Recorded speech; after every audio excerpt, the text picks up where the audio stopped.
Hello नमस्कार प्रणाम। कैसे हैं आप सभी? उम्मीद करता हूं आप जहां भी होंगे स्वस्थ व्यस्त मस्त और ज़बरदस्त होंगे। दोस्तों, प्यारे साथियों, भाइयों बहनों, बिहार शिक्षक भर्ती 2023 फेज़ 2 के लिए हम लोग बीपीएससी का जो पिछला पेपर था उसमें क्या क्या पूछे गए थे उसी पर आधारित टॉप करंट अफेयर पिछले 6 महीने की पढ़ रहे हैं और आज हम 9वें चरण में हैं। तो आज हम सेशन शुरू करते हैं। सेशन शुरू करने से पहले एक मात्र पुराना सा निवेदन, चैनल को लाइक कर लीजिए, शेयर कर लीजिए और अगर सब्सक्राइब ना करें जरूर सब्सक्राइब कर लीजिए दोस्त। ठीक है, चलिए लेते हैं पहला प्रश्न। क्या भी है? पहला प्रश्न है 31वां बिहारी पुरस्कार 2021 से किसे सम्मानित किया गया है? Option A Alka Saraogi, option B Om Thanvi, option C Madhu Kankaria, option D है गिरिधर राठी। बताइए सर, इसका राइट आंसर क्या हो जाएगा? इसका राइट आंसर हो जाएगा मेरे दोस्त मधु कंकारिया। मधु कंकारिया को अभी हाल ही में 31वां बिहारी पुरस्कार 2021 से सम्मानित किया गया है। ठीक है, चलिए अगला प्रश्न लेते हैं सर। हाल ही में पेश किए गए बजट 2022-23 के अनुसार बिहार के किस जिले में मेगा स्किल सेंटर बनाई जाएगी? देखिए, बिहार 22-23 की बात कर रहे हैं। 23 आप सोच रहे होंगे 22-23 की बात क्यों हो रही है? क्योंकि आपसे पिछली दफ़ा जब आप देखे होंगे करंट अफेयर का तो एक साल पीछे का पूछा था, तो इसलिए कुछ क्वेश्चन हम पीछे का भी उठा ले रहे हैं जो बजट से संबंधित है। ठीक है, option A Patna, option B Nalanda, option C Darbhanga, option D उपयुक्त सभी में। बताइए सर, इसका राइट आंसर क्या हो जाएगा? इसका राइट आंसर हो जाएगा ऑप्शन नंबर डी, उपयुक्त सभी में। पटना में भी जो है मेगा स्किल सेंटर बनाया जाएगा, नालंदा में भी और दरभंगा में भी। ठीक है, चलिए आगे बढ़ते सर। तीसरा प्रश्न लेते हैं। क्या है?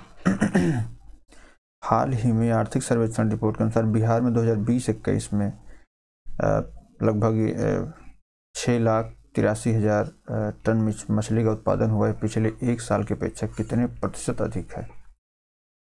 डाटा आया है, अभी रिलीज हुआ है, तो 7%, 9%, 10% या 11%। बताइए सर, इसका राइट आंसर क्या हो जाएगा? तो इसका राइट आंसर हो जाएगा मेरे दोस्त ऑप्शन नंबर ए 7% जो है पिछले एक साल की अपेक्षा ज़्यादा है। अभी डेटा आना धीरे धीरे बाकी है, तो 20-21 का आया, फिर 21-22 का आएगा, फिर 22-23 का आएगा, फिर 23-24 का आएगा। ठीक है दोस्त, चलिए आगे बढ़ते हैं। अगला प्रश्न है क्या? 0 से 18 वर्ष के बच्चों की आबादी में बिहार का देश में कौन सा स्थान है? ऑप्शन ए पहला, ऑप्शन बी दूसरा, ऑप्शन सी तीसरा, ऑप्शन डी चौथा। बताइए सर, इसका राइट आंसर क्या हो जाएगा? तो इसमें अगर आप देखें तो पूरे भारत की बात अगर करें तो पूरे भारत के परिप्रेक्ष्य में जो बिहार का स्थान है वो दूसरा स्थान है। कौन सा स्थान है? दूसरा स्थान है दोस्त। ठीक है, चलिए आगे बढ़ते हैं सर। 5वां प्रश्न लेते हैं। क्या भी है? हाल ही में बिहार के किसको जीआई टैग प्रदान किया, जीआई टैग प्राप्त उत्पाद पर डाक टिकट जारी किया गया है? ऑप्शन ए कतरनी चावल, ऑप्शन बी शाही चावल, ऑप्शन बी बिहार मखाना, ऑप्शन डी मगही पान। बताइए सर, जो डाक टिकट जारी किया गया है, जैसे बिहार मखाना, शाही लीची, ये सारे हैं, लेकिन जो डाक टिकट जारी किया गया है वो जारी किया गया ऑप्शन नंबर डी मगही पान पर। किस पर? मगही पान पर भी हाल ही में डाक टिकट जारी किया गया है, जो कि बिहार का जीआई टैग प्राप्त है। ठीक है, चलिए आगे बढ़ते हैं। 6वां प्रश्न लेते हैं। क्या भैया? हाल ही में पेश की गई बिहार बजट 2022-23 में किस क्षेत्र को सर्वाधिक राशि आवंटित की गई? ठीक है, बजट से पिछली बार जैसे आया था प्रश्न तो उस हिसाब से हम इस बार लिए हैं। ऑप्शन है ऊर्जा क्षेत्र, ऑप्शन बी कृषि क्षेत्र, ऑप्शन सी स्वास्थ्य क्षेत्र, ऑप्शन डी शिक्षा के क्षेत्र। जाहिर सी बात है 2022-23 में सबसे ज़्यादा योगदान शिक्षा पर है, इसीलिए आप देख पा रहे हैं वैकेंसीज कितनी आ रही हैं शिक्षा के लिए, है ना। तो बेसिकली कॉन्सेप्ट यही है, जब ज़्यादा पैसा शिक्षा पर खर्च करेंगे तो ज़्यादा लोगों को भर्ती करेंगे, अच्छी शिक्षा, गुणवत्तापूर्ण शिक्षा दे पाएंगे। तो बिहार सरकार इसके लिए जो है वो तत्पर है और काम कर रही है। तो ऑप्शन नंबर डी जो है बिल्कुल राइट आंसर है। सेम टू सेम इसी टाइप क्वेश्चन पिछली बार क्वेश्चन आया हुआ था बीपीएससी में। हाल ही में पटना के ज्ञान भवन में संपन्न हुए बसंतोत्सव महिला उद्यमी मेले में किस महिला को महिला उद्यमी का पहला पुरस्कार दिया गया है? Option A Rohini Nande, option B Waheeda Ahmed, option B Gulabo Ansari, option B Tabassum Rana. देखिए, ये आपका स्टैटिक का भी काम करता है। जो स्टैटिक के प्रश्न हैं उनका भी प्रश्न उसमें भी ये प्रश्न आ जाएगा, पहला है ना। तो ये जो दिया गया है वो दिया गया है वहीदा अहमद को। ऑप्शन बी, हाल ही में जो अभी बसंतोत्सव महिला उद्यमी मेला संपन्न हुआ उसमें जो वहीदा अहमद हैं इनको महिला उद्यमी का पहला पुरस्कार दिया गया। ठीक है दोस्त, तो चलिए आगे बढ़ते हैं। 8वां प्रश्न लेते हैं। क्या भी है? हाल ही में बिहार में सिंचाई और बाढ़ योजनाओं की मॉनिटरिंग करने के लिए कौन सा ऐप शुभारंभ किया गया है? ऑप्शन ए दृष्टि ऐप, ऑप्शन बी सतर्क ऐप, ऑप्शन बी नज़र ऐप, ऑप्शन डी जल ऐप। देखिए, अगर हम बात कर लें ऐप की, तो अभी हाल ही में बिहार में बहुत सारे ऐप लॉन्च किए गए, है ना। जैसे जो इसका राइट आंसर हो जाएगा वो हो जाएगा आपका दृष्टि ऐप। क्या हो जाएगा? दृष्टि ऐप। अगर आपसे ये पूछ ले भाई सुविधा ऐप किस से संबंधित है, क्या सुविधा ऐप जो है किससे संबंधित है? ये ऊर्जा विभाग से संबंधित है। किससे? ऊर्जा विभाग से। ऊर्जा विभाग से यही प्रश्न आता है, कौन सा ऐप किस विभाग से संबंधित है। फिर अगर आपसे पूछे कि जैसे आपसे पूछे कि अनमोल ऐप, क्या अगर आपसे पूछ दे भाई अनमोल ऐप किससे संबंधित है, तो अनमोल ऐप मेरे दोस्त किससे है? गर्भवती महिलाओं से संबंधित है। किससे? गर्भवती महिलाओं से संबंधित है। ठीक है। और फिर अगर आपसे जैसे आ जाता है कि जैसे दृष्टि ऐप जल संसाधन विकास है, ये तो पता ही है आपको, बिहार में जल सिंचाई संबंधित चीज़ें हो रही हैं। ठीक है। फिर उसके बाद एक और ऐप पूछा जाता है, बिहार कोरियर ऐप। क्या पूछा जाता है? Bihar courier app. Bihar courier app, ठीक है। ये किससे संबंधित है? बिहार कोरियर ऐप ये शिक्षा से संबंधित है। किससे? शिक्षा से संबंधित है। आपको पता सबसे ज़्यादा बजट जो है 2022 शिक्षा के ऊपर ही लगाया गया था। 2023-24 में भी जो है इसी पे काम किया जा रहा है। ठीक है दोस्त, तो चलिए अगला प्रश्न लेते हैं। इसका राइट आंसर ए हो जाएगा, 9वां प्रश्न। ठीक है, 9वां प्रश्न लेते हैं। क्या भैया 9वां प्रश्न पूछा है, हाल ही में जारी किए गए आर्थिक सर्वेक्षण की रिपोर्ट के अनुसार प्रति व्यक्ति आय के मामले में बिहार का कौन सा जिला पहले स्थान पर है? Option A Begusarai, option B Rohtas, option C Bhagalpur, option D Patna. पता है इसका राइट आंसर क्या हो जाएगा? देखिए, इसमें जो राइट आंसर है, अभी आर्थिक सर्वेक्षण की जो रिपोर्ट आई है प्रति व्यक्ति आय के मामले में, इसमें जो पहले स्थान पर है वो है आपका पटना जिला। ऑप्शन नंबर डी बिल्कुल से। किसी भी राज्य की राजधानी की जो बात होती, कभी भी जब प्रति व्यक्ति आय की बात आती है, तो जैसे कुछ ज़िले होते हैं जो कभी कर जाते हैं, लेकिन आपको अगर आप राजधानी देखिएगा तो अधिकतर प्रश्नों में आपकी राजधानी ही सही होती है। ठीक है, चलिए आगे बढ़ते हैं सर। 10वां प्रश्न लेते हैं। हाल ही में बिहार सरकार द्वारा किस वर्ष तक विद्यालयी शिक्षा में 100% सकल नामांकन अनुपात हासिल करने का लक्ष्य रखा गया है? Option A 2035, option B 2030, option C 2040, option D 2050। मतलब सर इसका राइट आंसर क्या हो जाएगा? देखिए, इसमें राइट आंसर जो हो जाएगा, अभी हम शिक्षा पर डिस्कस कर रहे थे, जिसमें लक्ष्य रखा गया 2030 तक का लक्ष्य रखा गया है। इसी लक्ष्य को प्राप्त करने के लिए जैसे जो अभी 2-3 लाख 4 लाख जो भर्तियाँ आ रही हैं, अभी आने वाली भी हैं, तो ये इसीलिए आ रही हैं कि जो शिक्षा का लक्ष्य है इसको 2030 तक हासिल करना है। उस पर बिहार सरकार क्या कर रही है? काम कर रही है। चलिए आगे बढ़ते हैं सर। 11 नंबर प्रश्न लेते हैं। क्या भी है 11 नंबर? हाल ही में बिहार के किस कलाकार को सेंटर ग्लास आर्ट बनाने के लिए इंडिया बुक रिकॉर्ड नाम दर्ज किया गया है? इंडिया बुक ऑफ रिकॉर्ड में नाम दर्ज किया गया है। ऑप्शन है Shubham Verma, option B Ronit Roy, option C Mukesh Singh, option D Rajeev Verma. बताइए सर इसका राइट आंसर क्या हो जाएगा? इसका जो राइट आंसर हो जाएगा मेरे दोस्त, वो हो जाएगा आपका Shubham Verma. Option number A क्या है? बिल्कुल राइट प्रश्न है, बाय राइट आंसर। ठीक है, इस प्रश्न का जवाब जैसे इंडिया बुक ऑफ रिकॉर्ड में जो सेंट्रल ग्लास आर्ट बनाने का जो रिकॉर्ड मिला है, वो मिला किसको? शुभम वर्मा को मिला। ठीक है, चलिए सर आगे बढ़ते हैं। हाल ही में देश के प्रथम राष्ट्रपति डॉक्टर राजेंद्र प्रसाद की कौन सी पुण्यतिथि मनाई गई है? ऑप्शन ए 50वीं, ऑप्शन बी 52वीं, ऑप्शन सी 54वीं, ऑप्शन डी 59वीं। ये बिहार के थे डॉक्टर राजेंद्र प्रसाद, और इनकी जो अभी पुण्यतिथि मनाई गई 59वीं मनाई गई है। ठीक है, चलिए आगे बढ़ते हैं। 13 नंबर प्रश्न लेते हैं। बिहार के किस छात्र के प्रोजेक्ट को राष्ट्रीय बाल विज्ञान कांग्रेस ने 2023 में आउटस्टैंडिंग का दर्जा दिया है? Option A Abhinav Kumar, option B Pranav Suman, option C Lakshmi Jha, option D इनमें से कोई नहीं। ठीक है, लक्ष्मी झा की बात कर लेते हैं दोस्त। जो लक्ष्मी झा आपकी है, अभी हम बताए थे कि किलिमंजारो पर ये चढ़ी थी। किस पर? किलिमंजारो, जो दक्षिण अफ्रीका की चोटी है, किलिमंजारो पर चढ़ी थी, चढ़ने वाली पहली बिहारी महिला हैं। ठीक है, फिर उसके बाद जो है अभी एवरेस्ट बेस कैंप पर पहुंचने वाली पहली बिहार की महिला पर्वतारोही बन गई हैं। अभिनव कुमार तीरंदाजी से बिहार के हैं नहीं। इस पर राइट आंसर जो है हो जाएगा ऑप्शन नंबर बी प्रणव सुमन। ठीक है। प्रणव सुमन को जो है आउटस्टैंडिंग का दर्जा दिया गया दोस्त, ठीक है।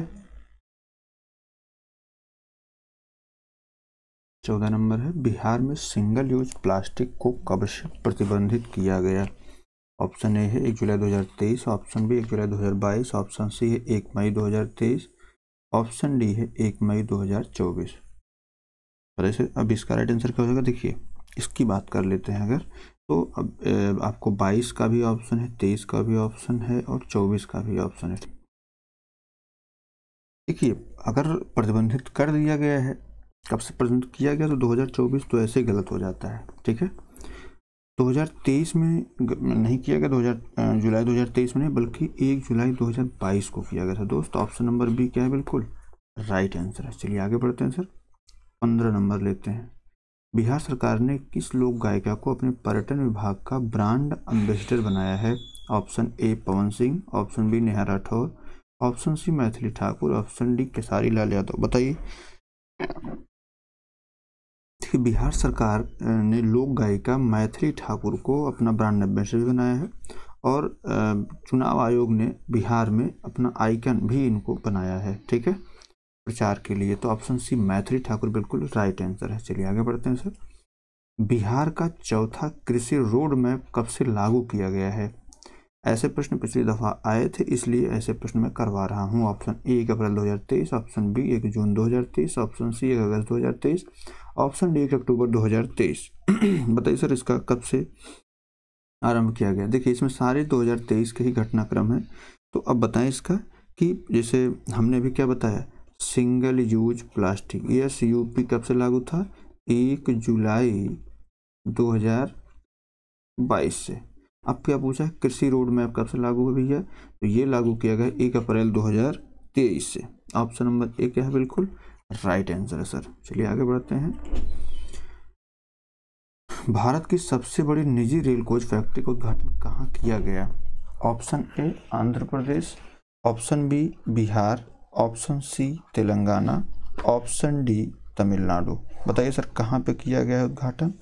देखिए अगर हम बात करें कि भारत की सबसे बड़ी निजी रेल कोच फैक्ट्री जो है, इसका नाम जो है मेधा रेल कोच फैक्ट्री है। क्या नाम है भैया? मेधा रेल कोच, मेधा रेल कोच फैक्ट्री है, ठीक है।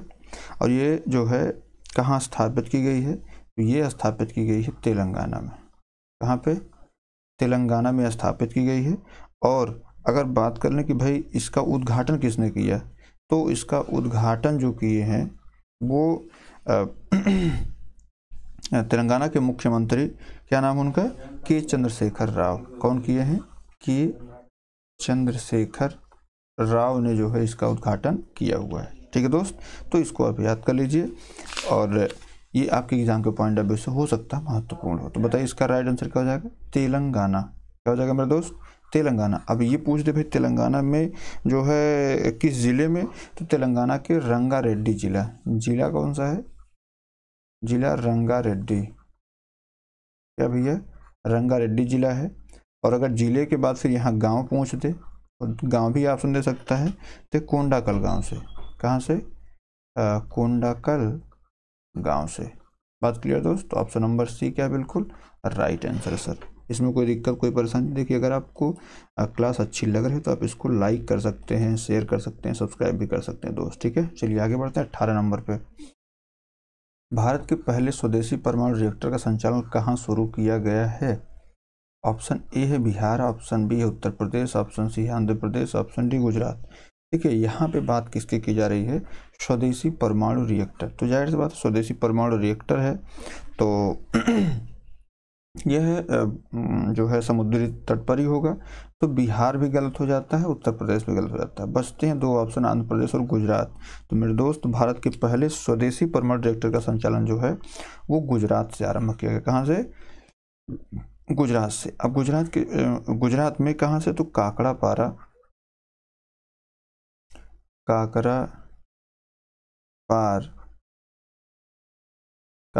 परमाणु ऊर्जा परियोजना, काकरापार परमाणु ऊर्जा परियोजना भारत के पहले स्वदेशी रूप से विकसित 700 मेगावाट रिएक्टर। कितना? 700 मेगावाट 700 मेगावाट के परमाणु ऊर्जा रिएक्टर KAPP-3 ने, किसने, KAPP-3 ने 30 जून 2023 को वाणिज्यिक संचालन हेतु इसको शुरू किया गया है। इसे असैनिक परमाणु ऊर्जा क्षेत्र में भारत की सबसे बड़ी उपलब्धि माना जा रहा है, तो इसको भी आप याद कर लीजिएगा। हालांकि केंद्र सरकार ने 4 अन्य स्थानों जैसे गोरखपुर, ये उत्तर प्रदेश नहीं, हरियाणा का गोरखपुर, यहाँ हरियाणा के गोरखपुर में, ठीक है। और उसके बाद जो है आपका चुटका एक स्थान पड़ता है मध्य प्रदेश का, चुटका मध्य प्रदेश, ठीक है। और उसके बाद माही बांसवाड़ा जो है ये राजस्थान, माही और बांसवाड़ा ये राजस्थान का इलाका है। और उसके बाद जो है कर्नाटक में कुछ जो कैगा है, कैगा कर्नाटक, यहाँ पर जो है 10 कैगा के बेड़े जो है मूड में 10 स्वदेशी रूप से विकसित PWR के निर्माण की मंजूरी भी प्रदान कर दी गई है। तो आप इसको भी ध्यान रखिएगा। जैसे आपसे हो सकता है अगर आप एग्ज़ाम दे रहे हैं, जैसे MP में बैठ रहे हैं और कहीं पर कोई चूँकि है क्या, पिछली बार करंट अफेयर कहीं से कुछ भी पूछ लिया था, तो उसके लिए भी आप प्रिपेयर रहिए, ठीक है दोस्त। चलिए आगे बढ़ते हैं। 19 नंबर, दुनिया की सबसे बड़ी ऑफिस बिल्डिंग भारत में कहाँ बनकर तैयार हुई है, जिसका हाल ही में मोदी जी ने उद्घाटन किया है? ऑप्शन ए पटना में, ऑप्शन बी सूरत में, ऑप्शन सी इंदौर में, ऑप्शन डी भोपाल में। बताओ भैया। देखिए अगर हम बात करें तो जो ये ऑफिस, सबसे बड़ी ऑफिस बिल्डिंग है, ये कितने दिन में बनकर तैयार हुई है? तो ये करीब 4 साल में। कितने दिन में? 4 साल में तैयार हुई है, ठीक है। और इससे पहले जो है ये पेंटागन बिल्डिंग, अमेरिका की पेंटागन बिल्डिंग, अमेरिका की जो पेंटागन बिल्डिंग थी उससे पहले ये सबसे बड़ी इमारत मानी जाती थी। और इसकी स्थापना जो है 1943 में हुई थी अमेरिका के एर्लिंगटन शहर में। यह इमारत जो 7 मंजिला है और इसमें लगभग 26,000 लोग काम कर सकते हैं, यह इमारत, है ना। लेकिन अभी ये जो बनाई गई है, ये इसमें जो ये हमारी सबसे बड़ी ऑफिस बिल्डिंग जो अभी बनाई गई है, सूरत में बनकर तैयार हुई है, इसमें जो है अगर 26,000 लोग काम कर सकते हैं, तो इसमें जो है इस बिल्डिंग में जो सूरत में बनी है, इसमें करीब 65,000 लोग काम कर सकते हैं दोस्त। कितने लोग? 65,000 लोग काम कर सकते हैं। और इसका क्षेत्रफल जो है वो 67 लाख हेक्टेयर फीट है। और इसमें केवल 7 मंजिल है। पेंटागन बिल्डिंग में केवल 7 मंजिलें थी और इसमें मेरे दोस्त कितने मंजिलें हैं? इसमें करीब 15 मंजिलें हैं। कितनी मंजिलें? 15 मंजिलें बनाई गई हैं दोस्त। तो इसको भी आप याद रखिएगा, इसमें कितने काम कर सकने वाले लोग अगर आपसे पूछ लेगा तो फिर आप जो है कहेंगे सर ये तो हमको पढ़ा नहीं गया था। ये भी आप जानते रहिए, ठीक है मेरे दोस्त। तो इसका ऑप्शन नंबर बी क्या है? बिल्कुल राइट आंसर है। चलिए आगे बढ़ते हैं सर।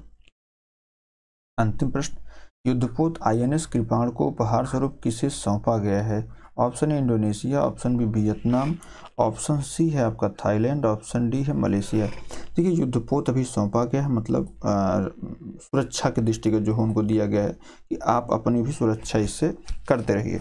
तो देखिए इसमें अगर हम बात कर लें कि INS कृपाण किसको दिया गया दोस्त, तो INS कृपाण जो है ये दिया गया है अभी हाल ही में वियतनाम को। किसको दिया गया है?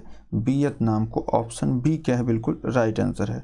भारतीय नौसेना की युद्धपोत INS कृपाण को ये कब दिया गया भैया? तो ये दिया गया है 22 जुलाई को। कब दिया गया सर? ये 22 जुलाई 2023 को ये दिया गया है, ठीक है। 22 जुलाई 2023 को दिया गया है। इससे पहले ये भारत में जो है ये काम कर रहा था, तो 22 जुलाई को जो है ये सेवा मुक्त कर दिया गया। और ये संपूर्ण हथियारों से लैस जो इसको कर दिया गया वो वियतनाम पीपुल्स नेवी VPN को सौंप दिया गया है। जहाज को वियतनाम के कैमरन रेड नौसैनिक अड्डे पर आयोजित एक समारोह में सौंपा गया, ठीक है।